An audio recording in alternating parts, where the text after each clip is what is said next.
Thank you, Mr. Chairman, and thank you for inviting me to speak in support of my bipartisan bill, H.R. 3283, the Facilitating Digital Applications Act.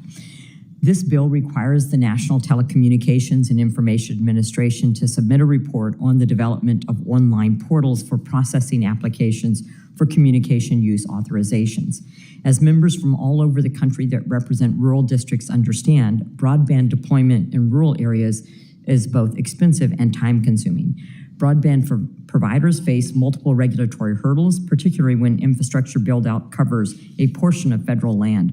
Under the current system, the Bureau of Land Management requires providers applying for right-of-way permits to download a standard Form 299, arrange for a pre-application meeting with the BLM staff, and submit a completed application either in person or through the mail, in addition to undergoing extensive review periods. These forms can be filed multiple times a day by a single applicant. Agencies often exceed the 270-day statutory time limit for approving or denying applications. This lengthy process jams up states' build-out plans and creates economic uncertainty for providers, and I've witnessed this firsthand in my state of Iowa. The current method is inefficient and, frankly, outdated. A permitting regime that incorporates an online portal submission process for applications would allow for the rapid exchange of information between applicants and federal agencies. This would cut down on the time that it takes agencies to process paperwork, and it would lessen the burden on the applicant by creating a central hub for project information. The Facilitating Digital Applications Act is a key component of this mission to make permitting more efficient. It directs NTIA to submit a report to Congress on the progress of launching an online submission portal for applications within 90 days of the bill's enactment and every 60 days thereafter until the portals are established.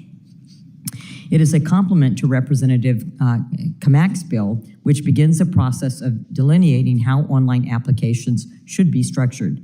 By requiring these reports, Congress can gain deeper insight into the federal permitting process and take a crucial step in eliminating barriers to a more efficient broadband infrastructure deployment.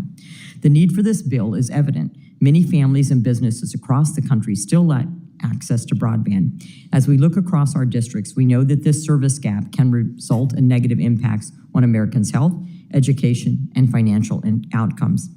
Nothing exposed this reality for rural areas more acutely than the COVID-19 pandemic. In today's economy, it is more important than ever that we reduce bureaucratic red tape and make common sense solutions to close the digital divide. I thank the chairman once again for holding this important hearing. I thank the witnesses in advance for their testimony, and I yield back.